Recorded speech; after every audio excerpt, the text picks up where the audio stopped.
Hello there, and welcome to the Superhero Hub. Tell 'em what we're gonna be reviewing. The Walking Dead. The mid-season premiere of The Walking Dead. Don't worry, that wasn't the video skipping, that was just me. Now, this episode is called A Rock in the Road. Aptly so, because you get... I mean, that was a pretty good moment, I guess, when it was given the story and that. It was very poignant, but I mean, to no avail. So, we're kind of picking up from last half of the season. You got Father Gabriel being all booky for some reason. I mean, he spent the last couple of episodes reassuring people in the team and kind of getting their trust, and then he ends up grabbing all the food and then like dipping off to literally wherever. So I don't know what that was about. I really don't know what his idea is. He's probably going to turn out he's got this great grandiose plan to like save the day somehow, because generally he's been kind of useless. So that was like a big thing, because everyone's like, oh, do we trust him, do we not trust him, now when it comes out that he's actually done this stuff.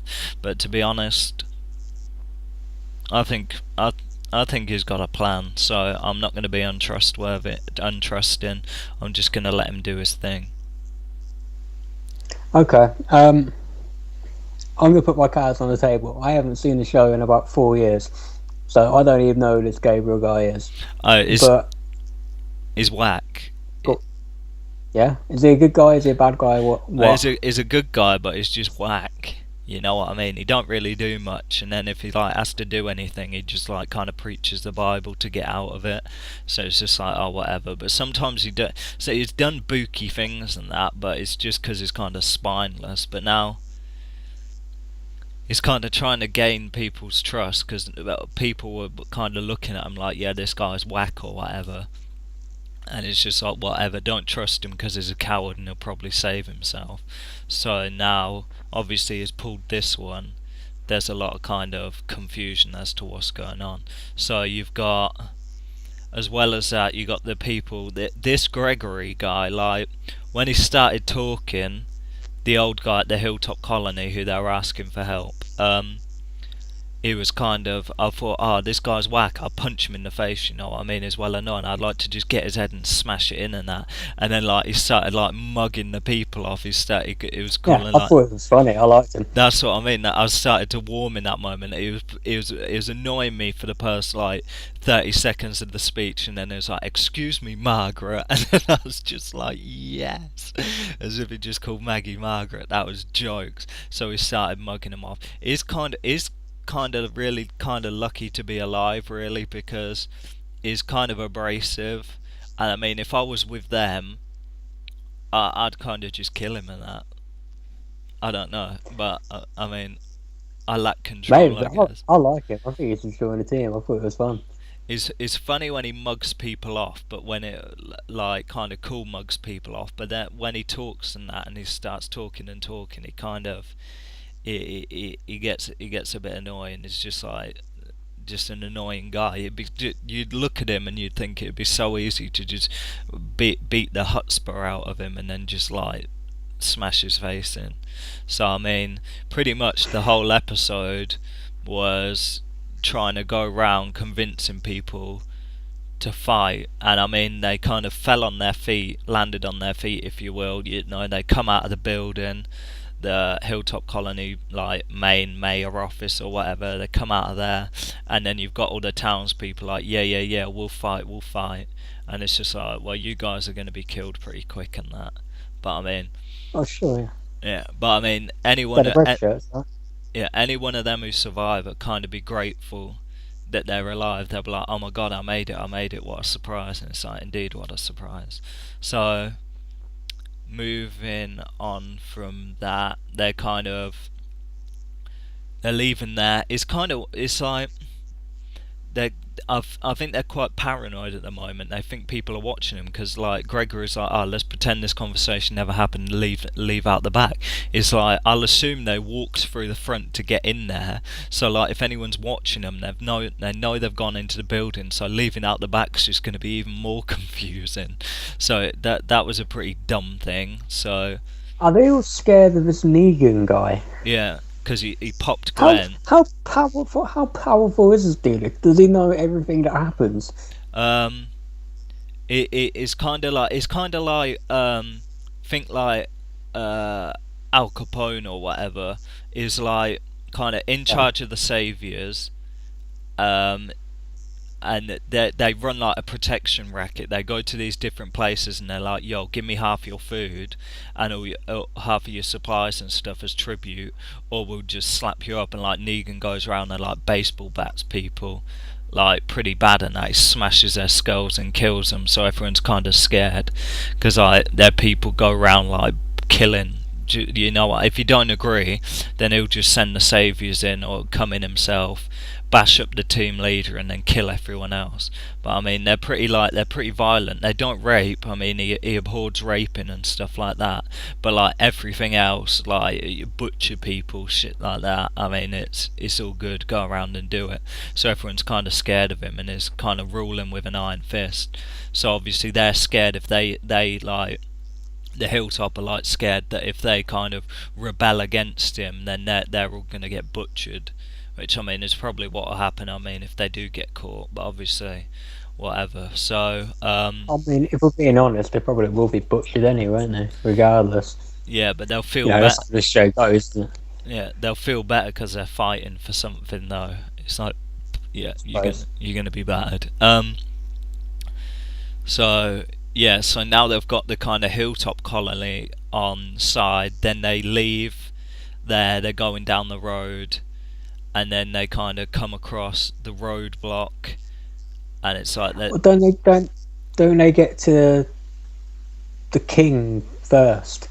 Oh yeah. They do.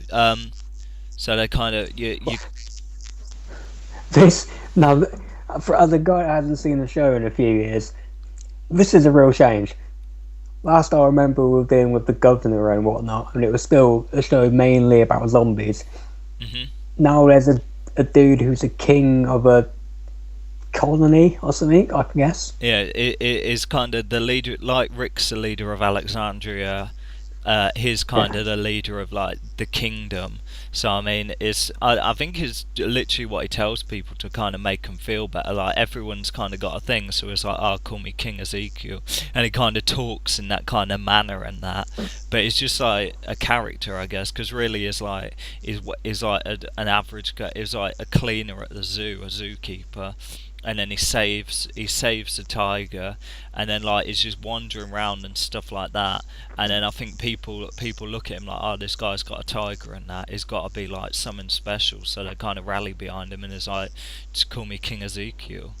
He's like, oh, okay then, whatever. You know what I mean? He's like, Mm. it's all very like charactery, like larger than life. You know what I mean? Right, So and that's something I didn't know how to take whenever he spoke. It seemed like it was literally a performance. yeah, it basically is from his perspective. You know what I mean? Like I'm the great wise King Ezekiel. You know, put your trust in me. I'll keep you safe. Like loyalty and stuff like that. Like a king is like in the Middle Ages. You know what I mean? They're all is like people who work for him. So I mean, generally they haven't really got a problem. Like as he said, like the general people don't know that his kind of in the kind of Negan thing where he gives away his stuff and then he leaves them alone and stuff like that. So they kind of do all their dealings out of town. So the people in town don't really know about it. So his thing is really that they kind of don't really bother us that much. So we're not going to do anything. Because I mean, I think he's gone up and riled like the Hilltop people. Obviously, he's gone to Alexandria and killed like loads of people. So like they're like aware of the threat he poses, but like the kingdom, they're just like they're aware of him and what he does, but they haven't really experienced it firsthand. So they're just like, oh, until he like rushes down our gates and starts killing people, we're just going to be passive, you know what I mean? So, and then you got Morgan saying, oh yeah, don't do anything, let's find another way to solve it. It's like it is dumb as well, because he was kind of out of the loop. He didn't know that Negan killed like Glenn and like all the other people. So I mean, if he saw that, maybe he'd be like, yeah, we've got to deal with it. So I mean, for King Ezekiel to ask him his opinion, and that was just like dumb, because it was like, oh, let's find another way. It was like, of course he's gonna say that. If he was there when like Negan had them all on their knees and he was baseball batting the living bejesus, no pun intended, because there's a character called Jesus in it, no pun intended. If they were there watching him beat the bejesus out of Glenn and Abraham and stuff like that, maybe he'd have like a different opinion. So I mean, that was a proper cop out, him asking Morgan for his opinion. So I think, because obviously when it came to it, Ezekiel was like, we're not going to get involved. So I mean, now it's just like, see, two things can happen from here. Either, because now Daryl's in their place, so I mean, if the Saviours find out that they've been harbouring Daryl, then they're probably going to go and get him back and end up killing people in the process. So that'll sway their opinion. Or the Saviours will just generally turn themselves and just go in there and want more. And then, because there's like a couple tensions, like obviously the kind of bodyguard guy who was with the king, who was like, yeah, we need to get this going, you know what I mean? He's kind of got tensions with a couple of people, and he's nearly brought it to like a head a couple times. So I mean, he's also like a catalyst for something kicking off. So now it's basically a matter of, or another one's like the people finding out that he's cut a deal behind their backs and stuff like that. Maybe people would be like, oh no, we don't want to do this, we don't really want to give away half our supplies, so we've got to do something about it. So they're kind of the factors right now that's like, in the next couple of episodes, like something's going to kick off for the kingdom to get involved, because I mean, they will. Well, yeah, I mean, this episode, so the basic premise, like you said earlier, is Rick going around trying to recruit people, and they say no, but obviously, of course, eventually they're going to have to team up. So it's laying the groundwork for that. And then we get to the scene we got to earlier on the road, which is where we finally got some action. Some pretty cool action as well. I think it's pretty badass. Yeah, because like generally the last 5 or 6 episodes, like, it's nothing's really like cut this moment out that you thought was good. They're just kind of been dragging episodes and stuff like that, kind of building towards like story and that. I mean, you bring Negan in the first episode, baseball bats like 2 of the main characters, and like puts a trip on Rick and that, and like comes at like tries to make him cut his son's arm off and stuff like that. So you got all that kicking off, and then it literally goes from 60 to nothing for like the next like 5 or 6 episodes. Absolutely nothing happens. It's just dragging. I mean, you can see, because obviously the ratings and stuff going down in America, that's plummeting and that, because absolutely nothing's happened. They've been like the most boring episodes. I mean, even this one, I mean, is laying the groundwork, but it was just like nothing really amazing happened. But let's hear your perspective on this. I mean, they're coming out of the kingdom, there's a roadblock in the way, they have to move the cars and then put them back, so then none of the saviours know that people have come through, because then like questions will be asked. So you got that going on, and then they come up to like the wire with the explosives on it. What are you doing with your hand? Oh, hold up, got pause. Yeah. Hello? Hey, sorry. I'm not going to pause the video. So, I mean, literally a nothing episode. I mean, now I'm talking to myself, great. But, I mean, it's got to get better, really. I mean, in the mid-season kind of finale, you had Negan obviously coming to camp and killing Spencer. I don't really care about it. He's a bit of a baghead, so I'm not really that much bothered about him, but it kind of geared up there. But the thing is, if nothing happens, I mean, you got to consider now that it's going to be about 2 episodes before anything happens, and we're only like 9 episodes in, so there's like what, about 11-12 episodes left. So you got to kind of hope that something gears up now and it don't drag too much, because I mean, how much more story are they gonna need until uh, until something happens? Because I mean, I don't really care about Carol. You got her with this guy. I mean, obviously you got the kid who's training with Morgan with the stick. He obviously went off into the woods to kind of, I don't know, go out on his own to prove his not a waste of space. I figure he's gonna end up getting killed. This promising upstart's probably gonna end up getting killed, and it's just gonna be like, you know what I mean? So it's kind of pointless. See, I mean, I can talk about all these things because, as my friend said earlier, he literally, I think he watched the first couple seasons, then kind of dipped out. I mean, me myself, I think I watched the first season all the way up to like, I didn't watch the finale, and then I kind of let it stew for about 2-3 years, and then I thought, I've kind of got Netflix. I'm not really doing anything else with my time, so I figure I'll just like catch up and watch it all. So I pretty much caught up all the way till about season 5, and then started watching it again.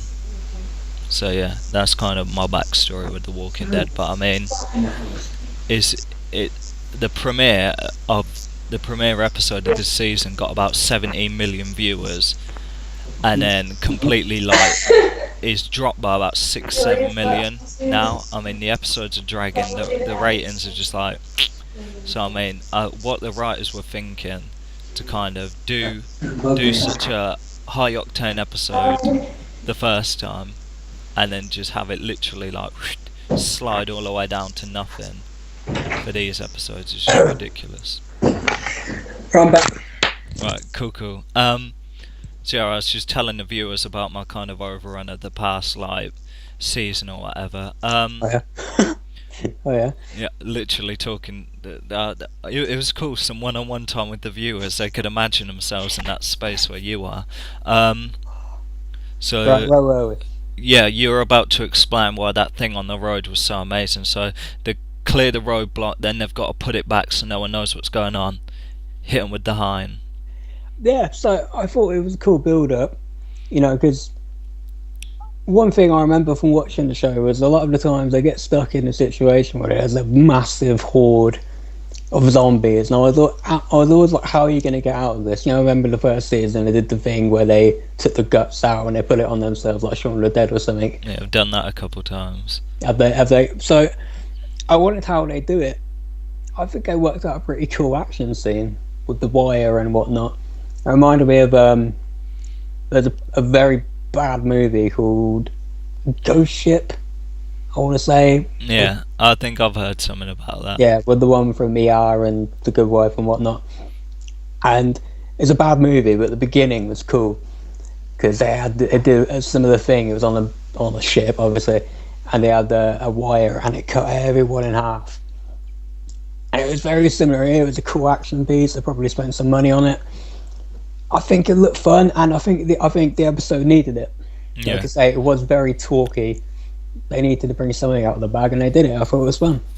I mean, in terms of character kind of progression as well, because Rosita, when she was deactivating the explosive, normally she never really does anything like that, so this was like a surprise, because this is like the first time Rosita's kind of, apart from standing around pouting and stuff like that, I mean, not that she doesn't do it very well, obviously she looks great doing it, but this time she actually like rolled her sleeves up and like kind of shocked me, because I thought she'll pop a couple of zombies and stuff like that, but I've never actually seen her do actual like proper stuff. So she kind of came into her own in that episode where she was disarming the explosives. I mean, again, I think I can't remember which character made the point, but it was like, oh yeah, we're going to move the roadblock, we're going to move the cars back, but we're going to take all the explosives. Aren't the Saviour's going to clock and that?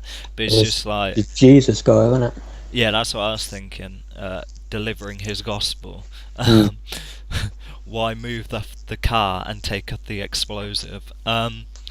Yeah, I guess they could explain that away, whatever. I mean, you could just have people like walking along and then decide to take the explosives. So yeah, they mullered all the zombies, got back just in time because obviously they got the radio. They made a point of that now they can kind of hear Negan's broadcast on the radio, like listening and stuff like that. So they made a point of that. They picked up some nice explosives. They're going to have to ferret that away. They're probably going to pop up in the final battle. So yeah, they get back in town, and then now all the saviours are turning up looking for Daryl, which is why I brought up earlier. That's the issue now, because if anyone finds out that Daryl's at the kingdom, then you're going to think that Negan and his lot are going to turn up there and cause a riot, and that's going to turn the... I mean, at the moment, that's the theory I'd put in place for them to kick off. Moving back to Father Gabriel... moving back to him, they kind of find out what, in the process of the saviours going around rummaging for all the stuff, they find out that all the stuff's been taken, and now kind of the focus is on Father Gabriel, who's wrote in the book Boat. Now, I think, because Rick and another guy, I can't remember his name, but they went to this like boat, and it had like a ton of supplies on it. So whether and like the question was, how does Gabriel know about it? And I don't know how he knows about it either. But now I think they probably think took the food and is going to store it there, like as a kind of that no one knows about. And then obviously they go out to look or go out and do whatever they're doing. Then they kind of get cornered in the rail yard by a ton of people who I've never seen before. But Rick's grinning to himself, like he thinks it's great because now he's looking at these people. I think he's kind of hoping they're also enemies of the saviours as well, because they've got all these guns, they've got numbers, they've got guns. So he's thinking, great, the kingdom's not on board, but maybe I can get these people on board. And that's his grin at the end. Like, you want to know what, this has turned out pretty good for himself. But it depends who these people are, because if they name drop who they are, then you'll get an idea, because I mean they take from the comics, you know what I mean. So there's a couple groups in my head, or I think it could be in that, because we're getting to the point now where it's going to accelerate the kind of plot. In my head, this is pure speculation, but I think it could be the Whisperers. Now, the Whisperers are people who, as you said earlier, they kind of coat themselves in zombie stuff, and then they're unimpeded by the zombies, you know what I mean? They go about their business or whatever. And then there's a thing like people are out amongst the zombies, they hear like whispers and stuff like that, and it's like the people like dressed up as zombies, but they don't realise. So they coat themselves in guts, and then like instead of like, oh, I can't do this because there's a bunch of zombies, they coat themselves in guts and then go off and kind of do their business. So whether it's kind of preliminary them, who are all these people surrounding them, I don't know, because they kind of look clean, I guess. So the big question is, who are these people? So if I was to make a guess, I'd say it was the Whisperers, because I mean, if you read the comics, you kind of know their deal, what's going on with them, and they're kind of linked into kind of where the plot is now. If you kind of compare it to the comics, that's about the time where they pop up. So whether they're willing to fight with the saviours is going to be the next episode. But I mean, in terms of that, there's going to be negotiation, which means the next episode is going to be another talker as well. But I mean, generally it spits off to different areas, so whether it's going to show Eugene with the saviours, but I mean, that'll be a pretty much waste of the episode, because nothing's going to be going on there. So is there any other points you'd like to cover? Not really. I think we could hit the scores. Okay, let's hit numbers. What do you think? I'll give it a 7. Like I said, not a whole lot happened, but they moved the plot along. There was a cool action set piece, and as someone who hadn't seen the show in a long time, I wasn't too confused. I could jump in and follow it along fairly easily, so 7. Yeah, I'd probably give it like a 6.5. Like, yeah, I'm kind of at the point where even like generally mid-season premieres are kind of like stuff pops off, you know what I mean? But for this one, it's kind of just like still the slow pace.